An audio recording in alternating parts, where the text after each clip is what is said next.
You secured $10 million by assisting Travelers Insurance in defrauding asbestos victims. The voice of Donald Trump sliced through the atmosphere of the CNN town hall stage, abruptly halting the proceedings. Elizabeth Warren, who had been in the process of departing following her own segment, froze in mid-stride. The audience, a group of 200 individuals who had just dedicated an hour to applauding her critiques of corporate avarice, fell into a profound, stunned silence.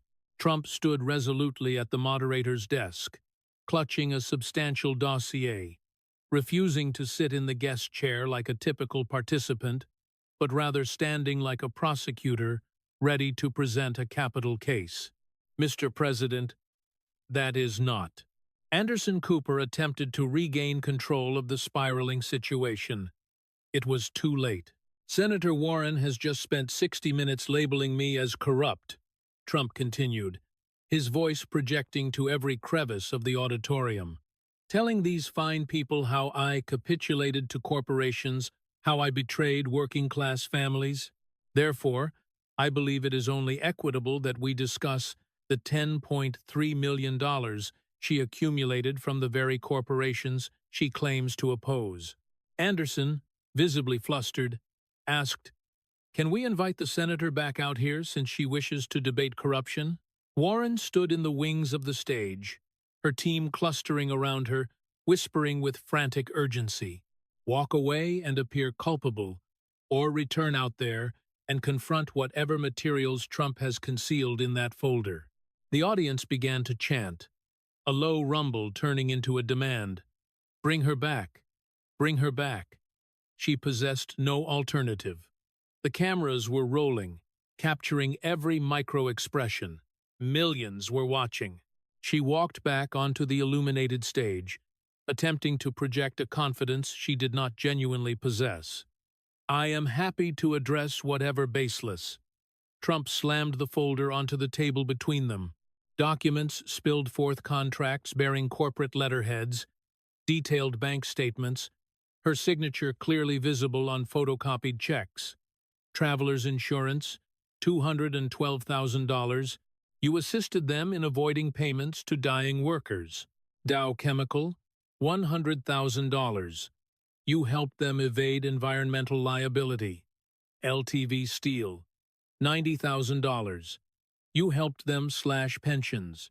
He lifted each document as he spoke, allowing it to flutter back to the table. "That is not baseless, Professor. That is your signature, your bank account, your $10 million. Warren's mouth opened, yet no sound emerged. "So, before we discuss my corruption," Trump stated, "let us discuss yours." That very morning, Elizabeth Warren had awakened in her $5.4 million residence in Cambridge, Massachusetts. The house, an exquisite Victorian structure situated in one of the city's most affluent neighborhoods, was flooded with the soft light of morning. Her assistant had already delivered the daily newspapers. The New York Times featured a front-page story concerning income inequality. Warren smiled. It was impeccable timing for tonight's town hall.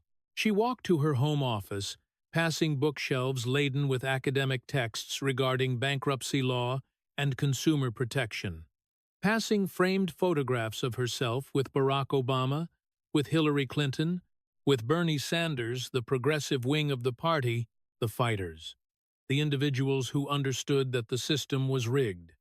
Her chief of staff arrived at 7:30 with coffee and the briefing book for the CNN town hall. "Let us review the key attacks one more time," Warren said, settling into her leather chair. It was the same chair she had sat in when writing her book about corporate corruption. It was the same chair where she had prepared for Senate hearings.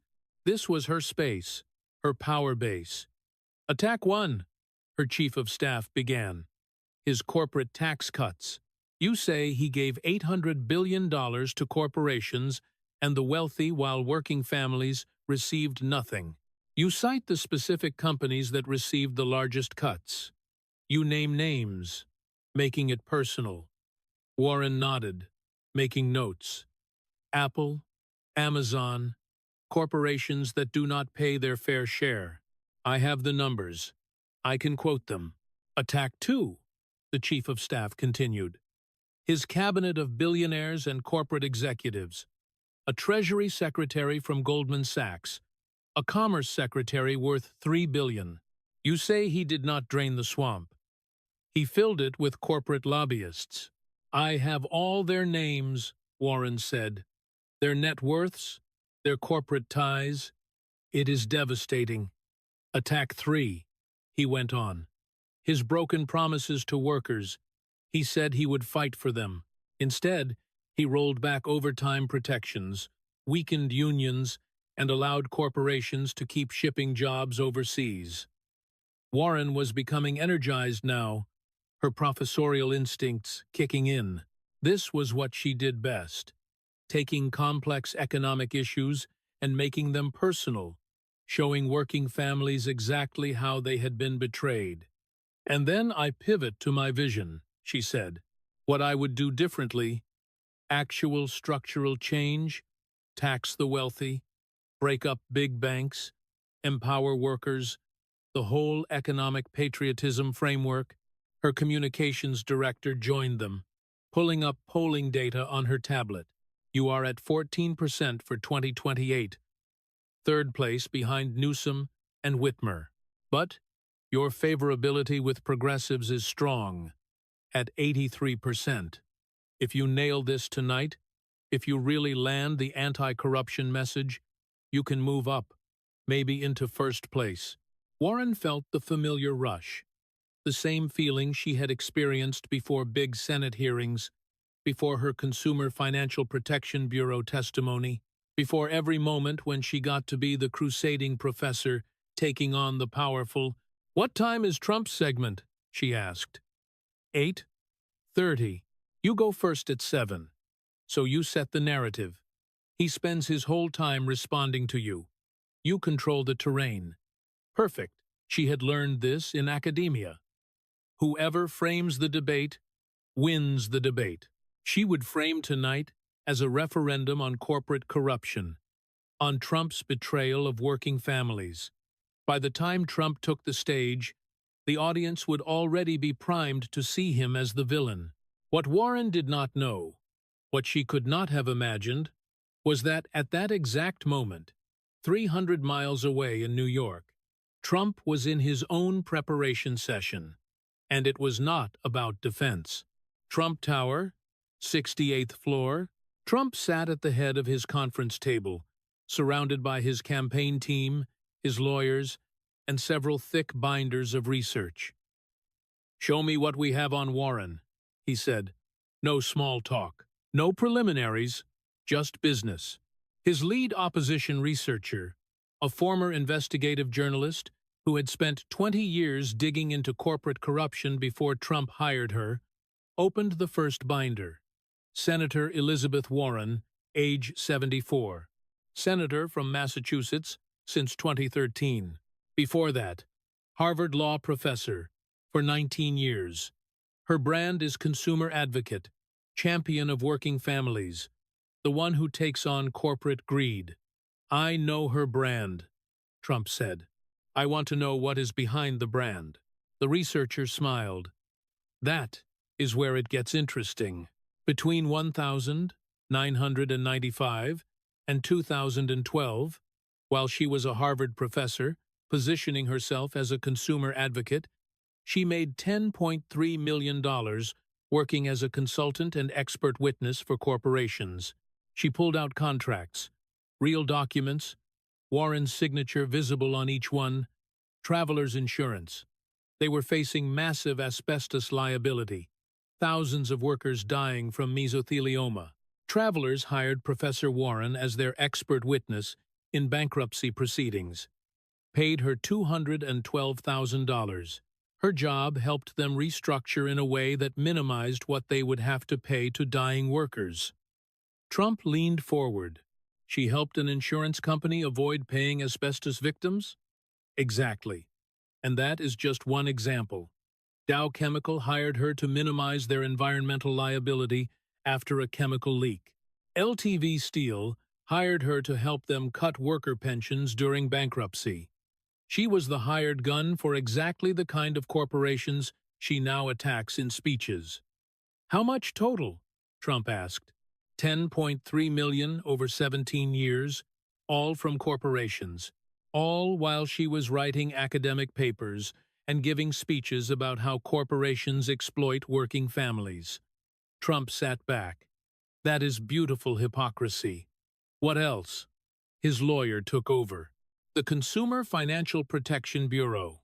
She designed it, advocated for it, almost ran it before Republicans blocked her appointment. It is her signature achievement, and it has been a political slush fund. Between 2011 and 2017, the CFPB forced banks to pay $5.4 billion in settlements. But instead of that money going to harmed consumers, it was funneled to progressive activist organizations. La Raza got $300 million. Urban League got $270 million. Community organizing groups, housing, counseling, nonprofits, all left-wing organizations. Trump absorbed this. She built a government agency that forces banks to pay billions to political groups? Exactly. The Treasury Department analyzed it 2 years ago and found systematic political bias in where the money went. It was designed that way from the beginning. Warren created a mechanism to funnel taxpayer money through bank settlements to activist groups that would support progressive candidates. That is not consumer protection, Trump said. That is money laundering. His campaign manager added the next piece. Then there is her Senate trading. She has been on the banking committee since 2013. She gets classified briefings about upcoming regulations, about financial markets, about what is coming, and her trading records show a very interesting pattern. He pulled up spreadsheets showing dates, stock purchases, and regulatory announcements. March 2015. Classified briefing about new credit card regulations. 3 days later, she buys $20,000 in Visa stock. A week after that, regulations are announced favorable to credit card companies. Visa jumps 12%. She makes $2,400 profit. July 2016. Classified briefing about the European banking crisis and how it will affect U.S. banks. 2 days later, she sells $50,000 in financial sector stocks. The crisis hits, stocks drop 15%. She avoided $7,000 in losses. September 2017. Briefing about loosening certain regulations. Next day, she buys Bank of America stock. Regulations announced, stock up 9%. Trump listened as they went through more examples. 23 trades total, each one coming within days of a classified banking committee briefing, each one profitable or loss-avoiding. That is insider trading, Trump said simply. Technically, members of Congress are exempt from standard insider trading laws under the Speech or Debate Clause. But the Stock Act of 2012 was supposed to close that loophole. She is violating the Stock Act. Made herself about $2.4 million doing it. Trump stood up, walked to the window overlooking Central Park. He thought about the calculation Warren was going to use tonight to attack his corporate connections, his billionaire cabinet, his policies that helped the wealthy. She thought that was her strength, her moral authority. She is going to come after me on corruption tonight, he said. That is her whole play. She is the clean professor. I am the corrupt businessman. That is the plan, his campaign manager confirmed. Trump turned back to the table. So here is what we do. Let her have her full hour. Let her attack me. Let her think she has won. Then, during my segment, I bring all of this out, and I ask CNN to bring her back on stage. His team looked at each other. That is not how town halls work, his lawyer said. She will already be done. She will be backstage. I know, but when I start showing this evidence, CNN will bring her back because it will be the biggest story of the year. and she will not be able to refuse without looking guilty. It is completely unprecedented, his campaign manager said. Good. Unprecedented gets ratings, and it means she cannot prepare, cannot have her spin team craft a response. She will have to answer live on camera, with millions watching. Trump smiled. She wants to talk about corruption. We will talk about corruption. Hers? His researcher asked the key question. What if she handles it well? What if she is prepared for this? Trump shook his head. She will not be, because she thinks she is untouchable. She thinks her academic credentials and her consumer advocate image protect her. She does not realize that I have been investigating her for 2 months, and I have receipts for everything. He looked at the binders of evidence. Contracts, tax returns, trading records, bank statements, settlement documents, all of it obtained legally through public records, FOIA requests, and opposition research. Her entire career is built on attacking corporate corruption while secretly profiting from it. Tonight, America finds out who she really is. By early afternoon, Warren was in makeup at CNN's Atlanta studios, feeling confident. She had reviewed her attacks. She knew her statistics. She had practiced the righteous anger, the disappointed professor tone, the fighting spirit that resonated with working families. Her team was excited. This was their moment. Relaunch Warren as the 2028 fighter, the one who would stand up to corporate power, the one who had learned from 2020 and come back stronger. At 6:30, she walked onto the stage for a final technical check. The audience was filing in, 200 carefully selected voters, half Democrats, half independents. Friendly enough territory. CNN had promoted this for weeks. Back-to-back town halls. Warren versus Trump. The contrast could not be clearer. 7 p.m. Anderson Cooper walked out to applause, introduced Senator Warren. She took the stage to strong applause from the Democratic half of the audience. Felt the energy. This was going to be good. Senator Warren, thank you for joining us tonight. Thank you for having me. Anderson. I am excited to talk directly to hardworking families about the challenges they are facing and how we can fix a system that is rigged against them. The first question came from a young woman in scrubs. Senator, I am a nurse. I work 50 hours a week, and I can barely afford rent. How do you plan to address income inequality? Warren leaned forward. This was her wheelhouse. That is exactly why I ran for Senate.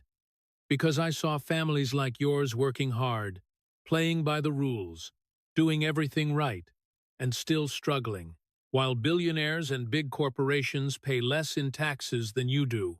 The system is rigged, and we need leaders who will unrig it. Applause. Warren warming up. Donald Trump gave $800 billion in tax cuts to corporations and the wealthy.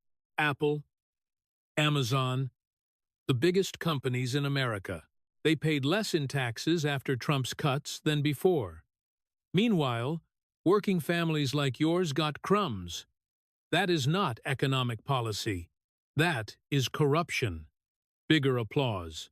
Warren was hitting her stride now. For the next hour, she methodically prosecuted the case against Trump, his corporate cabinet, his broken promises to workers, his policies that helped the wealthy. She had statistics. She had examples. She had the moral authority of the Harvard professor who had spent her career studying this. The audience ate it up. The Democratic half applauded enthusiastically. Even some independents seemed persuaded.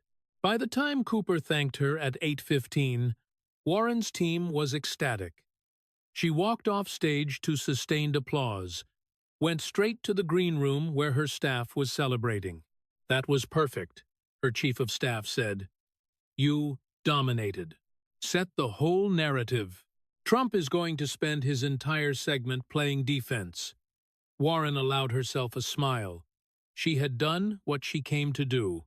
Reminded America why they could not trust Trump, positioned herself as the alternative, the fighter, the one who understood how the system worked and how to fix it. "Let us get out of here," she said. "I want to be on the road before Trump even starts." But as she was gathering her things, a production assistant knocked on the door. "Senator, Mr. Cooper would like you to stay in case there are any follow-up questions during Mr. Trump's segment." Warren's chief of staff frowned. "That is not standard. She has done her hour." "I know, but Mr. Cooper specifically requested it, just in case." Warren felt a flicker of unease, but she could not refuse without seeming like she was avoiding something. "Fine, I will stay." She settled onto the green room couch, half watching the monitor as Trump walked onto the stage at 8:30. Same stage she had just dominated, but Trump did not sit in the guest chair. He walked to the moderator's table, set down a folder, and stood there. That was odd. Cooper tried to start normally. "Mr. President, welcome. Our first question." The audience member stood. "Mr. President, Senator Warren just spent an hour calling you corrupt. What is your response?" Trump picked up his folder. "I am glad she brought up corruption, Michael." Warren sat up straighter, something in his tone. "Because I have some documents here about her corruption that I think everyone would be interested in." Warren's chief of staff stood up. "What is he talking about?" On screen, Trump was asking if Warren was still in the building, asking CNN to bring her back out. "Senator Warren has agreed to rejoin us," Cooper said. "What?" Warren's team erupted. "You cannot." The production assistant was back. "Senator, they are asking you to return to the stage." Warren's mind raced. Refuse. And looked like she was hiding something. Or go back out there and face whatever Trump had in that folder. The audience was chanting now. She could hear it from the green room. "Bring her back. Bring her back." She stood up, smoothed her blazer. "Let us get this over with." She walked back down the hallway, through the wings, onto the stage for the second time that night. The applause was polite, but confused. This was not how town halls worked. She took the seat across from Trump, maintaining her professional demeanor. "I am happy to address whatever baseless accusations you are making, but I want to be clear, this is inappropriate." Trump opened the folder, and Warren's world began to crumble.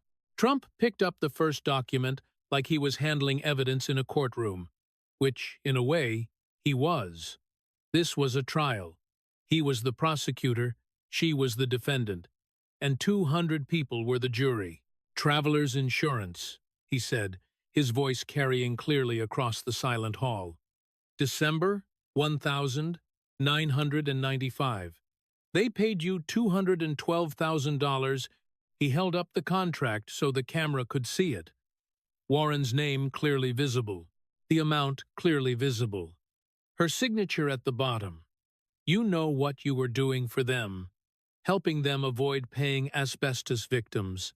These were working people, miners, construction workers, shipyard workers, who got mesothelioma from asbestos exposure, dying men who needed money for their medical bills, for their families.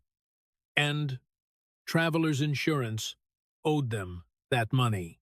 But Travelers hired you, Professor Warren, as their expert witness, and you helped them restructure their bankruptcy in a way that minimized what they would have to pay. He slid the document across the table. Warren stared at it. That was definitely her signature, her contract, her money. She tried to regain footing. That was legitimate expert testimony in a complex bankruptcy proceeding. I provided analysis on bankruptcy law, which is standard practice. You were a hired gun helping an insurance company screw dying workers. Trump picked up another document. Let us not pretend it was anything else. Dow Chemical, October 1996. They paid you $100,000. Their plant in Midland, Texas, had leaked toxic chemicals into the groundwater. People in the surrounding community got sick. Cancer rates spiked. Dow was facing massive environmental liability. They hired you to help them minimize what they would have to pay to the victims. Another contract, another signature, another check. Warren's throat felt tight. Environmental liability cases involve complex questions of causation, and they involve corporations poisoning people and not wanting to pay for it. And you helped them. Trump was relentless now, pulling document after document from his folder. LTV Steel, January 1998, $90,000. Steel company going through bankruptcy. They had pension obligations to workers who had spent 30, 40 years building that company. Steel workers who had been promised pensions. You helped LTV cut those pensions, helped them avoid their obligations. He spread the documents across the table like a dealer spreading cards.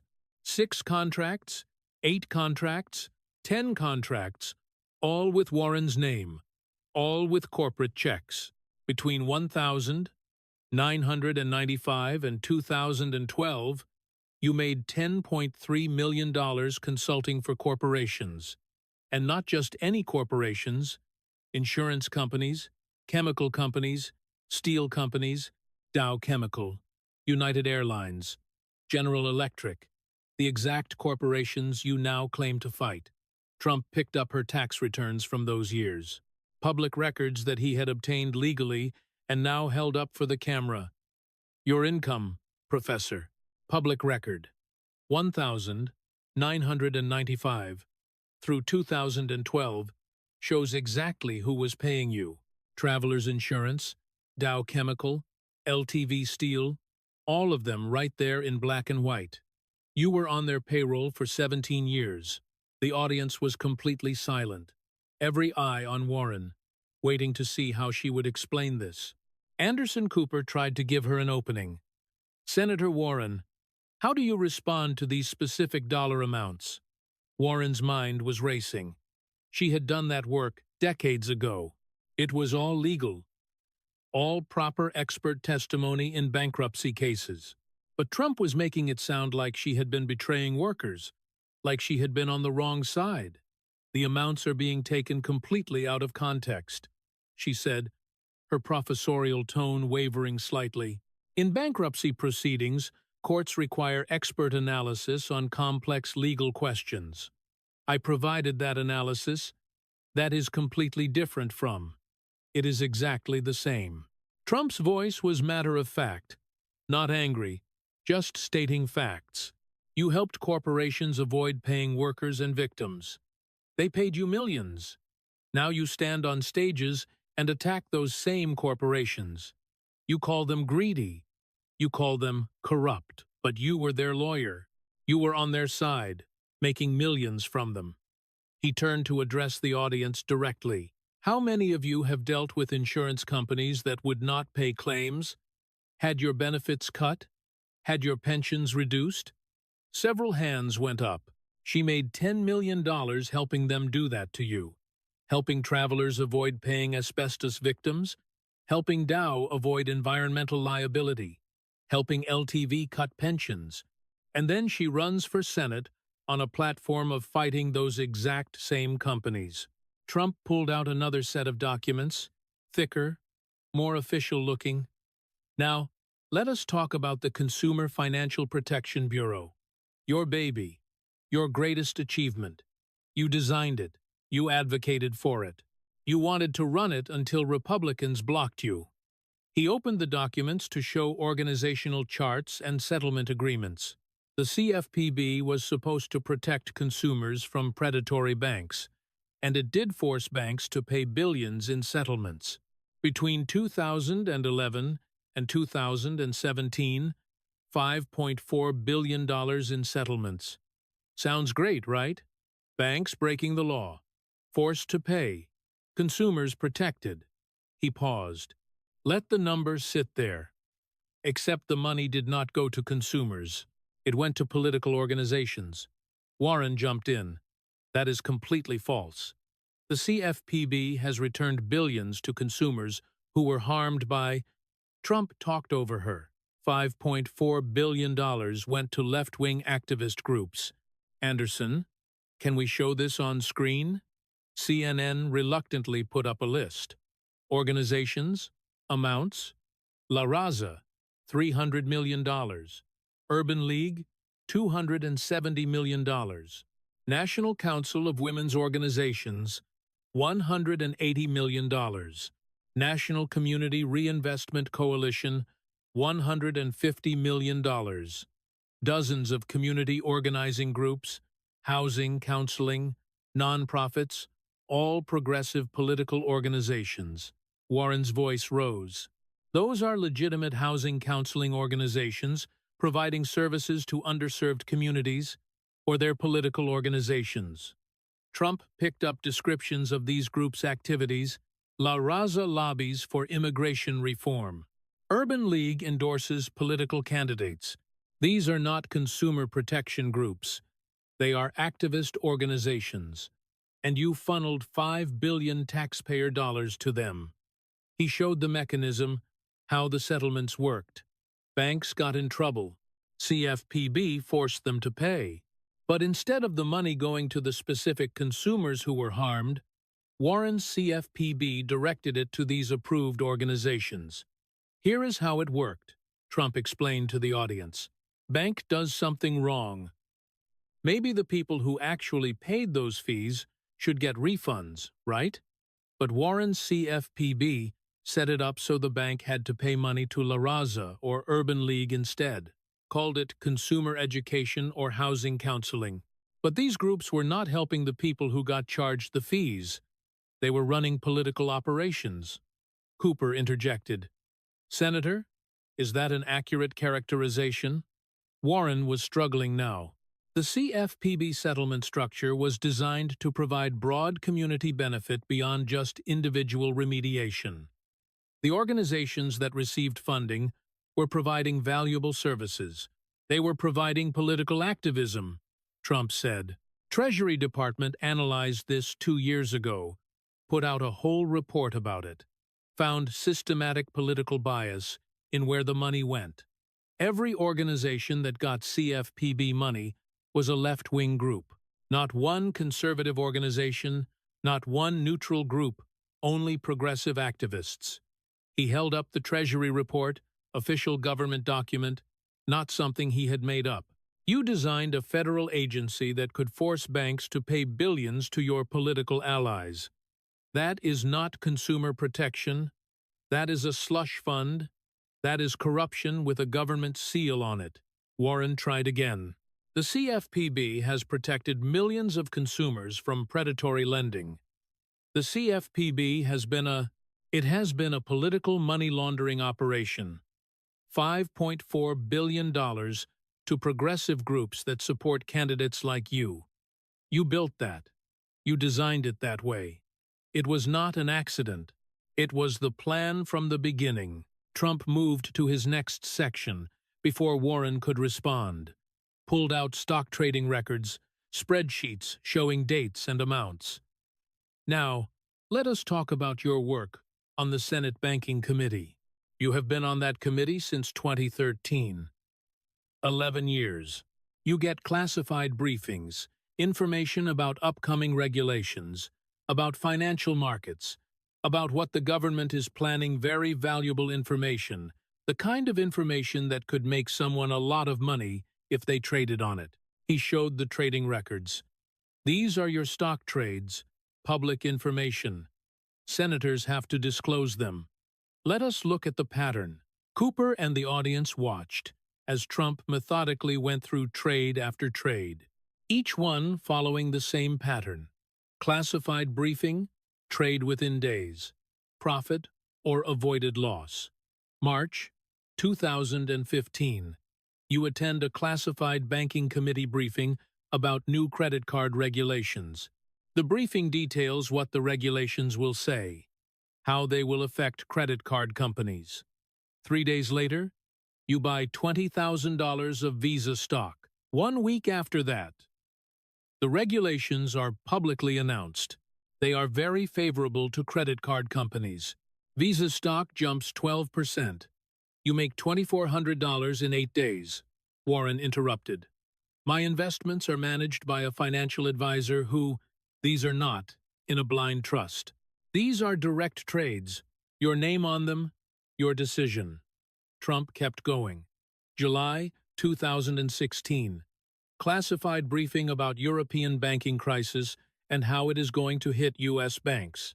2 days later, you sell $50,000 of financial sector stocks. 1 week later, the crisis hits. Stocks drop 15%. You avoided losing $7,500 because you sold before the public knew about the crisis. He showed more examples. September 2017 0. November 2000 18. April 26 2. Each time the same pattern. Classified briefing, trade, profit. We analyzed all your trades during your time on the banking committee. 23 trades that came within 5 days of classified briefings. 23 times you traded right after learning information the public did not have, and all 23 times you either made money or avoided losses. Cooper asked, Senator, the timing does seem notable. Warren's face was flushed. I do not personally manage every single trade. My financial advisor makes recommendations based on market conditions, based on information you give him from classified briefings. Trump pulled out SEC regulations. Securities and Exchange Commission rules are very clear. You cannot trade on material, non-public information. You sat in classified briefings, where you learned what regulations were coming, which banks were in trouble, which policies would help or hurt financial companies. Then, you traded on that information, made yourself $2.4 million doing it. He held up a document with an official seal. SEC has opened an investigation into your trading because the pattern is undeniable. This is not me making accusations. This is the Securities and Exchange Commission looking at insider trading by a United States senator. Warren tried to pivot to attacking him. This is exactly what I am talking about. When you challenge the powerful, when you fight for working families, they come after you with, I am not coming after you with anything except your own records. Trump's voice was firm. Your contracts, your tax returns, your trading records, your settlement documents, everything I have shown tonight is public information. Your signature, your trades, your money, I did not make any of this up. He pulled out the final section. Employment documents, Harvard faculty listings, and we have not even talked about Pocahontas yet. The audience stirred. That nickname always got a reaction. Warren's anger flared. That is a racist slur, and I will not sit here while you. It is not racist. It is accurate. You claim to be Native American. You used it to get hired at Harvard. You listed yourself as a minority on faculty directories. You built your early academic career on claiming Cherokee heritage. He showed Harvard's diversity reports from the 1990s. Faculty listings showing Elizabeth Warren listed as Native American. Press releases from Harvard celebrating their first woman of color on the law faculty. Harvard thought they were hiring a minority candidate. They counted you in their diversity statistics. They put you in promotional materials about their commitment to diversity because you told them you were Native American. Warren tried to explain. My family told me stories about our heritage I grew up with. You took a DNA test. Trump pulled out the results. Made a big show of reading them. This was your test. You released it yourself in 2018. The results showed you are somewhere between 1/64th and 1/1024th Native American. That means you have less Native American ancestry than the average white American. He let that sink in. Less than average. But you used it to claim minority status for decades, to get hired, to advance your career. You took a position that should have gone to an actual Native American, an actual minority candidate. The Cherokee Nation put out a statement. Trump continued. Said you are not Cherokee. Said you dishonored real Native Americans by claiming their heritage for professional advantage. But you did not apologize. You called it a mistake. Decades of lying was just a mistake. Warren was visibly shaking now. My family history. Your family history does not make you Native American any more than my liking tacos makes me Mexican. You lied. You got caught. And you will not own it. Trump stepped back from the table, gestured at all the evidence spread across it. Contracts, tax returns, trading records, settlement documents, employment applications, a career's worth of contradiction between her public image and her private actions. So, Senator, you spent an hour tonight telling America I am corrupt, that I sold out to corporations, that I betrayed working families. Let us review what we have learned about you. He counted on his fingers. You made $10 million from the corporations you now attack. You built a federal agency that funneled $5 billion to political groups. You committed insider trading on the Senate Banking Committee for personal profit. You lied about being Native American to advance your career. And you did all of this while positioning yourself as the champion of working people. He turned to the audience. She lives in a $5 million mansion in Cambridge. She is worth $12 million. She makes $400,000 a year from Harvard to teach one seminar, one class. She has not taught a full course load in years, but she is going to fight for working families from her mansion while trading on insider information. Warren stood up abruptly, her voice shaking with anger or fear or both. This is character assassination. This is exactly what happens when you challenge powerful interests. They dig through decades of work and twist everything. I did not twist anything. Trump remained seated, calm. I showed your contracts, your tax returns, your trades, your employment applications. These are facts, public records, your signature on documents. If those facts make you look bad, that is not my fault. That is yours. The audience was riveting. This had gone from a town hall to something else entirely. A prosecution. An exposure. 200 people watching a political figure confront evidence she could not explain away. Warren looked at Cooper desperately. Anderson, this is not a legitimate town hall. This is an ambush. These are documents Mr. Trump has presented, Cooper said carefully. Do you want to specifically address any of the allegations? I have addressed them. He is mischaracterizing legal work that was completely proper, taking trades out of context. An audience member shouted, Did you make $10 million from corporations or not? Warren turned toward the voice.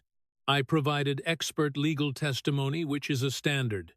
Yes or no? Several audience members called out. Warren's composure was cracking. It is not a yes or no question. Bankruptcy law is complex and requires. It is a yes or no question, Trump said quietly. You made $10.3 million from corporations. Yes or no? You traded stocks after classified briefings. Yes or no? You lied about being Native American. Yes or no? Those are all yes or no questions, Professor, and the answers are all yes. For the next 15 minutes, Elizabeth Warren tried every defense she had ever used, every tactic that had worked in Senate hearings, every professorial explanation that had convinced students and voters. None of it worked. She tried the victim narrative. This is what the powerful do when you threaten them. They attack you with. An audience member interrupted. How is showing your tax returns an attack? Those are your numbers. She tried to reframe. The real issue here is that Donald Trump is trying to distract from his own. Another voice from the audience. We just watched you for an hour talking about his corruption. Now he is showing us yours. Answer the question. She tried technical explanations. In bankruptcy proceedings, expert witnesses are engaged to provide testimony on matters of law and Trump cut through it. You helped Travelers Insurance avoid paying asbestos victims. You can use all the fancy legal language you want. That is what you did. Yes or no? Warren's voice was rising, losing the controlled professor tone. I provided analysis in a legally complex situation where, yes or no? It is not that simple. It is that simple, Trump said. You keep saying you fight for working people, but you made $10 million helping corporations fight against working people. That is not complex. That is hypocrisy. Cooper tried to moderate. Senator Warren, I think what the audience is asking for is a direct response to the dollar amounts. Did you receive these payments from these corporations? Warren looked at Cooper like he had betrayed her. CNN was supposed to be friendly territory, but even Cooper could not ignore the evidence sitting on the table between them. I received fees for expert testimony in bankruptcy cases. That is standard practice for law professors. Did you receive $212,000 from Travelers Insurance? Trump asked directly. Silence. Warren staring at him. Yes or no, Senator? More silence. The contract is right here with your signature. Either you are going to confirm it or call it a forgery. Which is it? Warren's hands were shaking. She looked at her staff in the wings, but they were helpless. There was no spin for this. The documents were real. Everyone could see them on the monitors throughout the hall. I received payment for legal services, she said finally, voice barely above a whisper. $212,000 from Travelers Insurance. Yes or no? Yes. But, thank you. Trump moved on before she could qualify. Did you funnel $5.4 billion through CFPB to political organizations? They were consumer protection organizations providing. La Raza is a consumer protection organization. They provide housing counseling. They are a political advocacy group. Yes or no? Warren stood up again. She could not stay seated anymore. Needed to feel like she had some control. I am not going to play this game where you reduce complex policy questions to, did you trade stocks after classified banking committee briefings? Yes or no? My financial advisor, yes or no? I made trades that were, yes or no? Warren's voice cracked. You are not going to bully me with? An audience member stood up. A woman in her 50s, working class by her appearance. I voted for you. I gave you money. I believed you were different. Did you trade on insider information or not? Just tell us. Warren looked at the woman, saw the betrayal in her face, saw the same expression on faces throughout the audience. These were not Trump supporters trying to take her down. These were regular people who had believed in her, who had thought she represented them. I followed all legal guidelines for. That is not an answer, the woman shouted. You spent an hour telling us Trump is corrupt. Are you corrupt too? Just tell the truth. Warren's eyes were wet now. Whether from anger or shame or fear, it was hard to tell. I have spent my entire career fighting for working families. Everything I have done has been in service of. You made $10 million from corporations, Trump said, his voice cutting through her rising emotion. That is a fact. You funneled $5 billion to political groups. That is a fact. You traded after classified briefings. That is a fact. Those are not characterizations or interpretations. Those are facts. Your facts. Warren turned on him with sudden fury. You want to talk about facts? You are a failed businessman who bankrupted casinos. You are a reality TV star who never worked an honest day in your life. You are.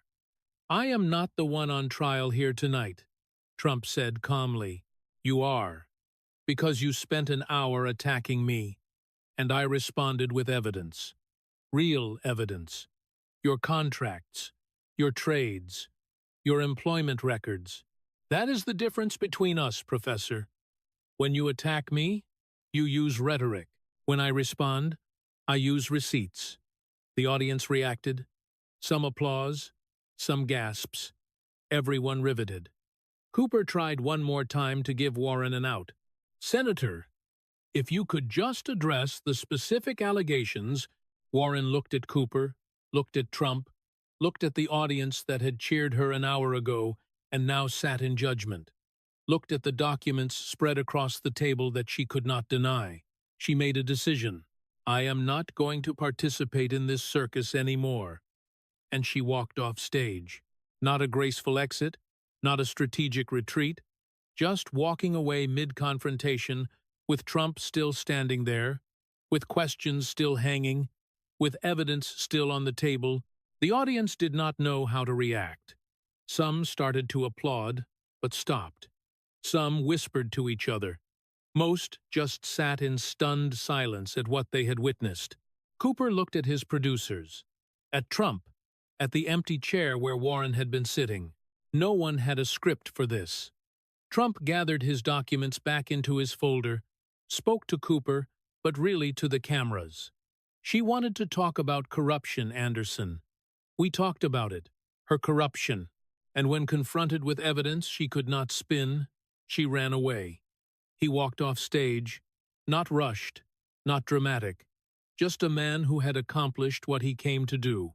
The camera stayed on the empty stage, the empty chairs, the place where minutes before America had watched a senator be destroyed by her own records. Cooper tried to wrap up, stammered through some closing remarks. But everyone knew the only thing that mattered had already happened. Warren had been exposed, confronted with evidence she could not deny, and she had run. Within minutes, the video was uploaded to every platform, not edited by partisan hacks, just raw footage from CNN's official feed. Elizabeth Warren being systematically dismantled with document after document, her growing panic, her inability to answer simple questions, her final flight from the stage. The clip went viral immediately. 10 million views in the first hour, 50 million by morning, 100 million by the end of the week.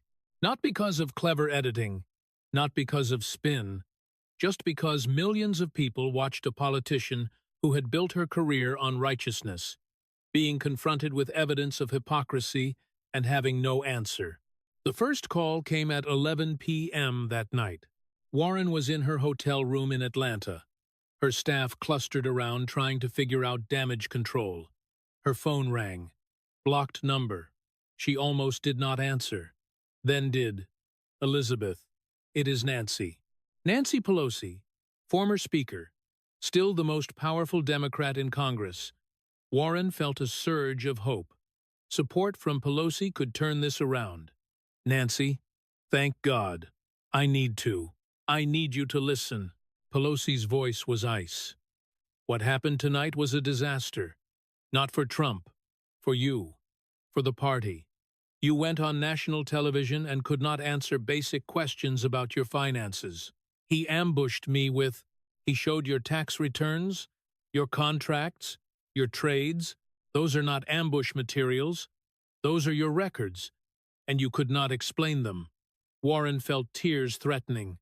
"I tried to explain. He would not let me." "You could not explain because there is no explanation," Pelosi said flatly.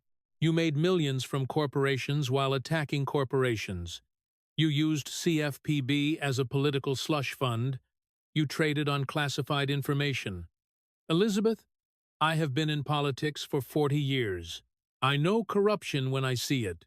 And tonight, America saw it in you. Nancy, the Senate Democratic Caucus is meeting tomorrow. There will be calls for you to step down from the banking committee. I cannot protect you from that. I will not protect you from that." The line went dead.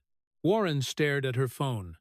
Nancy Pelosi, the ultimate loyalist, the person who defended Democrats through every scandal, had just abandoned her. After one night, her chief of staff was watching CNN on his laptop, pulled it up so Warren could see. Every show was covering it. Not just Fox News gleefully playing the clips, MSNBC, CNN, even networks that normally defended Democrats were showing the evidence. The contracts, the trades, The numbers that did not lie. Warren exposed. The corporate consultant who became consumer advocate read one chyron. Senator Warren, unable to explain $10 million in corporate payments, read another. Did Elizabeth Warren commit insider trading? A third asked. Her phone kept ringing. Reporters, staffers, donors. She stopped answering. Let it ring and ring and ring. At 2 a.m., unable to sleep, she checked social media. It was brutal. The video had been clipped into dozens of segments, each one showing her failing to answer a question, each one showing her growing panic. The final walk-off played over and over. She looked guilty because she is guilty, had 50,000 retweets. Harvard professor who made $10 million from corporations lectures us about greed had 70,000. The look on her face when Trump asked yes or no was a meme with 100,000 shares. Even progressives who had supported her were turning. I defended her through Pocahontas. I cannot defend this. The evidence is real. That had been retweeted by major progressive influencers. By morning, the polling was devastating. Her favorability had dropped 23 points overnight. Among Democrats, she had fallen from 83% favorable to 52% favorable. Among all voters, she was underwater, 38% favorable, 57% unfavorable. But worse than the polling were the calls from donors, major donors who had supported her Senate campaigns, who had been ready to fund a presidential run. Elizabeth, this is Tom. Tom Steyer, billionaire progressive donor. He had given her campaigns millions. I cannot support you anymore. What Trump showed last night, that CFPB money going to political groups. I funded some of those groups. This makes all of us look corrupt. Tom, if you will just let me explain. There is nothing to explain. The settlements are public. The organizations are political. You designed a federal agency to fund progressive activism with bank settlement money. That is corruption. I cannot be associated with it. Click. Another call. Senator Warren, this is Michael Bloomberg. Even Bloomberg, who had run against her for president, had reached out not to help, but to condemn. Your CFPB scheme was brilliant, actually forcing banks to pay progressive groups instead of harmed consumers. I am almost impressed.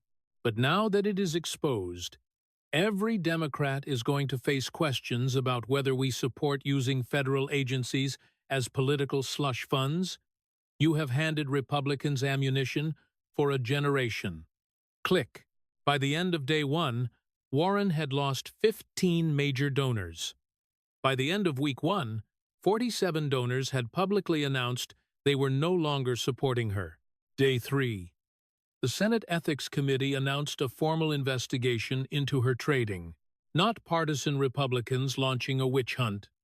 The Bipartisan Ethics Committee, including 3 Democrats, voting unanimously to investigate. Day 5. The Securities and Exchange Commission confirmed they were reviewing her banking committee trades for potential insider trading violations. The Stock Act was clear. Members of Congress could not trade on non-public information. The pattern Trump had exposed met the legal definition. Day 7, Warren held a press conference in Boston, trying to get ahead of the story. It went even worse than the CNN town hall. Reporter, Senator, did you or did you not make $212,000 from travelers' insurance? Warren, I provided expert testimony in a complex bankruptcy case. Reporter, yes or no? Warren, it is not a yes or no question. Reporter, it literally is. Did they pay you $212,000? That is a yes or no question. Warren tried to pivot. The real issue here is that Donald Trump is trying to distract from another reporter. Senator, with respect, Trump is not here. We are asking you about your record. Did you make $10 million from corporations? Warren. Over 17 years, I provided legal services. Reporter. So yes. Warren. I provided services that were. Reporter. Senator. Can you just say, yes, you made $10 million from corporations? That is a fact. Can you just acknowledge it? The press conference lasted 12 minutes before her staff ended it. The video went viral. Warren unable to give straight answers to straight questions. Again. Day 10. Harvard announced they were placing her on administrative leave, pending a review of her hiring. The faculty diversity report from 1,995 that listed her as Native American was getting renewed attention. Had she committed fraud to get hired? The Massachusetts Bar Association opened an investigation. Day 14. Chuck Schumer, Senate Majority Leader, called her into his office. Warren knew what was coming. Elizabeth. The caucus met. The votes are not there to keep you on the banking committee. There are calls to remove you from every committee. Chuck, you cannot. I cannot protect you. The evidence Trump showed is not going away. Every Democrat on the banking committee is facing questions about whether they knew about your trading. Every Democrat is facing questions about whether they support the CFPB being used as a slush fund. You are toxic. Warren felt the walls closing in. How long do I have? The banking committee vote is Monday. You will be removed. Then, probably judiciary, finance, every committee except maybe environment and public works, because nobody cares about that one. So I am just a backbencher. You are lucky if you are that, Elizabeth. There are members calling for your resignation, not expulsion. They know they do not have the votes for that, but resignation. And those calls are coming from Democrats. Warren left Schumer's office in a daze, walked through the Capitol hallways where staffers and senators avoided eye contact. Where she had once been greeted warmly, now people found reasons to turn down other corridors. Week 3, her book sales collapsed. A Fighting Chance and her other books about economic justice had sold steadily for years. Now bookstores were returning them. Amazon showed them with 1-star reviews. How to profit from corporations while pretending to fight them? Read one review with 10,000 upvotes. Her speaking fees evaporated. Universities that had paid her $50,000 per speech to talk about economic inequality were canceling. In light of recent revelations about Senator Warren's corporate consulting work, we have decided to go in a different direction. Week 4. Her Massachusetts approval rating hit 32%. In Massachusetts, a state she had won with 64% of the vote. Now 2/3 of her own constituents disapproved of her. The Boston Globe, which had endorsed her repeatedly, ran an editorial calling for her resignation. Senator Warren built her career on attacking corporate corruption, while secretly profiting from it. This betrayal of public trust is disqualifying. She should resign and allow voters to elect someone who actually represents their values. Week 5. The New York Times published a comprehensive investigation. 3 reporters had spent weeks tracking down every corporate client Warren had worked for, every dollar she had earned, every case where she had helped corporations avoid liability. The Professor's Profit, How Elizabeth Warren Made Millions from Corporate America, was the headline. The article was devastating. 12,000 words, documenting client after client, case after case. $10.3 million in total payments. And the kicker, in many of these cases, workers or victims had ended up getting less money because of Warren's expert testimony helping the corporations restructure. I voted for Warren, one former steelworker told the Times. Now I find out she helped my company cut my pension. I lost $20,000 a year because of her, and she made $90,000 from it. Week 6. The Senate Ethics Committee issued its preliminary findings. The investigation was ongoing, but the preliminary report was damning. Senator Warren's trading activity shows a pattern consistent with trading on material non-public information obtained through her committee work. While we have not completed our investigation, the evidence gathered thus far raises serious questions about violations of the Stock Act. Week 8. Warren sat in her Cambridge house, the $4 million house that was now mentioned in every article about her, reading the latest polling. Her 2028 presidential chances were at 0%, actually zero, not even 1%. Pollsters had stopped including her name because she was irrelevant. But worse, her re-election chances in Massachusetts were underwater. If the election were today, she would lose by 15 points to any Republican challenger. After 10 years in the Senate, she had become so toxic that Massachusetts, deep blue Massachusetts, would rather have a Republican. Her marriage was fracturing. Her husband, Bruce, had been supportive at first, but the scrutiny was too much. Reporters camped outside their house, their neighbors avoiding them, their friends no longer calling, Harvard colleagues pretending not to see them on campus. "I cannot do this anymore, Elizabeth," Bruce said one evening, as they sat in their living room with the curtains drawn so reporters could not see in. "We cannot go anywhere, cannot do anything. Our lives are destroyed." "It is temporary," Warren said without conviction. "This will blow over. It has been 2 months. It is getting worse, not better. Every day there is a new article, a new investigation, a new revelation about money you made or trades you did. When does it end?" Warren had no answer because she did not know. The Senate ethics investigation was ongoing. The SEC investigation was ongoing. The Massachusetts bar investigation was ongoing. Harvard's review was ongoing. Every day brought new subpoenas, new requests for documents, new depositions. Week 10. Politico published a story about donors fleeing not just Warren, but any Democrat associated with her. The Warren Effect.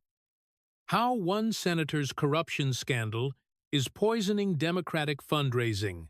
The article documented how major donors were now asking candidates if they had ever taken money from CFPB-funded organizations, if they had ever supported Warren's policies, if they had ever traded stocks while serving on committees with classified briefings. Warren has become such political poison that Democrats are running away from positions they held 6 months ago. The article concluded, "Her corruption has tainted progressive economic policy for a generation." Week 12. Warren made her decision. She could not win re-election. She could not function in the Senate with no committee assignments. She could not show her face in public without reporters shouting questions she could not answer. She could not even stay married to a man who was done with the scrutiny. She called Chuck Schumer. "I am going to resign." Silence on the line. Then, when? End of the month. "I will announce next week." "Elizabeth, I am sorry it came to this." "No, you are not. Nobody is. Everyone is relieved I am finally leaving." She hung up before he could respond. The resignation announcement came on a Friday afternoon, not a press conference, just a written statement released through her Senate office. "After much reflection and consultation with my family, I have decided not to seek re-election to the United States Senate. I will resign my seat effective at the end of this month. I am proud of the work I have done to fight for working families, to hold corporations accountable, and to build a more just economy. I leave public service knowing I gave everything to the fights I believed in." No mention of the investigations. No mention of the evidence Trump had presented. No acknowledgement of the corruption. Just the same rhetoric about fighting for working families that now rang completely hollow. The media reaction was universal relief. Warren's long-overdue exit read one headline. "Finally, Senator Warren does the right thing," read another. Even sympathetic outlets could not muster much defense. Elizabeth Warren's resignation ends one of the most spectacular political implosions in modern American history, wrote a political columnist who had previously supported her. She went from presidential frontrunner to disgraced former senator in 12 weeks. The speed of her fall is matched only by its completeness. She is not retiring with dignity. She is fleeing in disgrace from a scandal she cannot spin away. On her last day in the Senate, Warren walked through the halls one final time, cleaned out her office, said goodbye to staff who were already looking for new jobs. No other senators came to her office. No farewell reception, no tribute on the Senate floor. She just left. 6 months after the CNN town hall, Elizabeth Warren was living quietly in her Cambridge house, the house that had become a symbol of her hypocrisy. She left the house rarely. Groceries delivered. No public appearances, no interviews, no statements. The investigations had concluded. SEC had fined her $3.2 million for insider trading. Senate Ethics Committee had issued a formal rebuke meaningless since she had already resigned, but still on the record. Massachusetts Bar had suspended her law license. Harvard had revoked her tenure. She had kept the house, but sold her other properties to pay legal fees and fines. Her net worth had dropped from $12 million to maybe $4 million. Still rich, but not rich enough to feel safe. Her marriage had ended in divorce. Bruce had moved out west somewhere, did not tell her where, did not want her knowing. Her political career was over. Her academic career was over. Her reputation was destroyed. Elizabeth Warren had gone from a name associated with fighting for working families to a name associated with hypocrisy and corruption. And it had all happened because she had tried to attack Donald Trump's corruption, and he had responded by showing America hers. The irony was not lost on anyone. The professor who had built a career explaining how systems were rigged had rigged multiple systems in her own favor. The consumer advocate had been a corporate, hired gun. The champion of working families had made millions from corporations while trading on inside information. The woman who attacked inequality had lived in a mansion while lecturing others about greed. Trump had exposed it all in 90 minutes on live television with documents she could not deny, in front of an audience that had started by applauding her and ended by watching her flee. Warren, destroyed by her own records, became the defining political story of the cycle, not because Trump had attacked her unfairly, but because he had attacked her fairly, with evidence, and she had had no defense. A year after the town hall, Politico ran a retrospective, the night Elizabeth Warren's career died. The article reconstructed everything that had happened: the preparation, the ambush, the evidence, the meltdown, the aftermath, the conclusion. Warren's fall was not tragic. It was deserved. She had spent years attacking others for sins she was committing on a larger scale. Trump did not destroy her career. He just exposed who she really was. Her career destroyed itself. In her Cambridge house, Warren read the article on her iPad, wanted to write a response, wanted to explain, wanted to defend herself, but there was nothing to say. The evidence was public. The investigations had confirmed it all. The voters had rendered their judgment. She had gone on CNN to attack Trump's corruption and ended up exposing her own. That was the story. That was the legacy. That was the truth. And no amount of professorial explanation could make it anything else.